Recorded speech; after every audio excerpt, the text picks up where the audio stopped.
आप तो 24 घंटे कुरान पढ़ते हैं, सर पे गोल टोपी लगा के, छोटे भाई का पजामा बड़े भाई का कुर्ता पहने। आप तो अल्लाह से डेली बात करते हैं, और आपके यहां तो अल्लाह के भेजे हुए मुसाफिर एक हैदराबाद में है, एक रामपुर में है, चारों तरफ घूम रहे हैं, दिन भर घूमते हैं। अरे भाई, अपने सीने पे हाथ रखो और ईमानदारी से बताओ, 2014 पे आपका अल्लाह के ऊपर से यकीन क्यों हट गया? 2014 से तो पहले मनमोहन सिंह भी ठीक ठाक आदमी था। 2014 के बाद भी अल्लाह ने भेजा है, और आपको सुधारने के लिए भेजा, यह ध्यान रखिएगा। मुल्क तो सुधरेगा, वो तो सुधरेगा, पहले वो आपको सुधार दे। इसलिए आपने जीत वोट दिए, 90 करोड़ हिंदुओं ने वोट दिए, उसे किसी मुसलमान ने वोट नहीं दिया। ये गलतफहमी का शिकार मैं नहीं हूं, आप होना चाहते हैं तो होइए।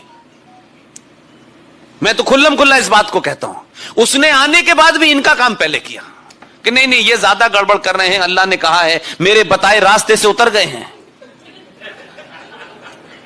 उन्होंने फरमाया है कुरान मजीद के अंदर कि जिन लोगों का अल्लाह पे ईमान है, जिनका मुसल्लत ईमान है, जिनका कंप्लीट ईमान है, जो अल्लाह के बताए रास्ते पे चलेंगे, अल्लाह फरमा रहे हैं उसमें, उन्होंने कहा कि मैंने तुम्हारे लिए सब कुछ दिया है, एवरीथिंग, लेकिन मैंने तुम्हें जिंदगी जीने के लिए कुछ रास्ते बताए हैं।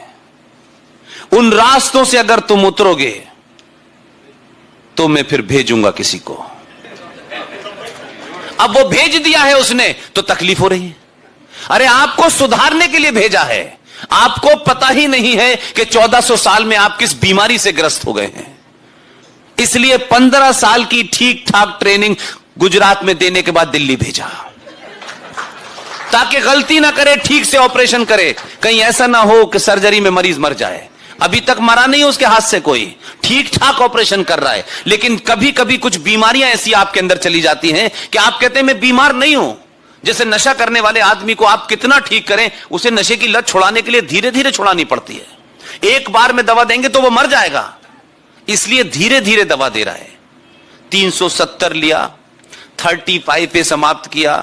कोर्ट ने कहा कि यह देश जाग चुका है, क्योंकि इससे पहले इस देश का कोर्ट आपको सीरियस नहीं लेता था। इस देश के कोर्ट की समस्या यह थी कि जैसे इस देश के इंस्टीट्यूशन दंगाइयों से, जिहादियों से डरे होते थे, इसीलिए सुप्रीम कोर्ट भी फैसला देने से पहले डरती थी।